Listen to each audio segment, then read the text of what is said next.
Olá! Exames laboratoriais são de suma importância na prevenção e diagnóstico de doenças, auxílio no tratamento, acompanhamento de pacientes e verificação da eficácia de terapias epidemiológicas, dentre outros. A interferência de fármacos nos resultados de exames laboratoriais realizados, sejam estes clínicos ou toxicológicos, é mais comum do que se pensa na rotina dos laboratórios. A interferência dos medicamentos em ensaios de modificação de diagnóstico clínico laboratorial podem levar a falsos positivos ou falsos negativos, pseudo-aumentos ou diminuições de níveis de determinados marcadores. Como decorrência dessas interações medicamentosas, podem ser gerados diagnósticos equivocados, o que pode desembocar em agravos de saúde do paciente, demandando novos exames que geram custos adicionais.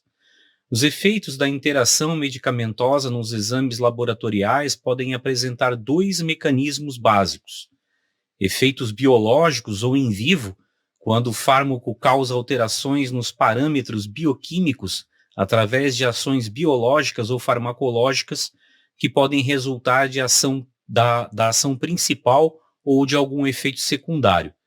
Efeitos analíticos ou in vitro, quando ocorrem no processo analítico, ou seja, quando em determinada etapa o fármaco interfere na composição dos reagentes, desencadeando uma reação física ou química, desembocando em falsos resultados. As interferências in vivo desencadeadas por medicamentos em exames laboratoriais decorrem principalmente de reações adversas. Eu vou deixar um vídeo recomendado aqui sobre erros em exames laboratoriais. Como exemplo de interação medicamentosa em exames laboratoriais, podemos citar a tetraciclina, que causa nefrotoxicidade e ação antianabólica, aumentando a concentração de ureia. Outro exemplo de interferência in vitro é o ácido ascórbico, que em altas concentrações causa influência negativa na dosagem glicêmica por meio de oxirredução, também aumentando a concentração de creatinina, gerando cromogenicidade no método Heingard. Os riscos de interferência aumentam à medida em que o paciente utiliza mais medicamentos. Eu vou deixar um link na descrição do vídeo onde você pode encontrar uma lista bastante completa acerca das interações medicamentosas em exames laboratoriais. Como já abordamos em vídeo anterior, segundo o entendimento majoritário das cortes superiores, em especial do Superior Tribunal de Justiça, exames laboratoriais estão submetidos às regras do Código de Defesa do Consumidor.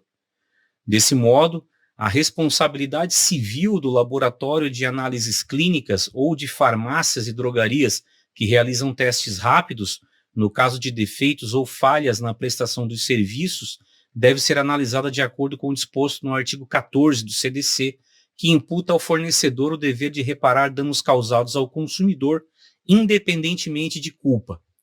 A imputação da responsabilidade é objetiva e fundamenta-se na frustração da razoável expectativa de segurança pelo consumidor.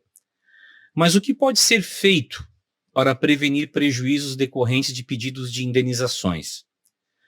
Vamos separar as medidas preventivas em dois grupos: aquelas voltadas à atuação profissional em si e aquelas eminentemente jurídicas.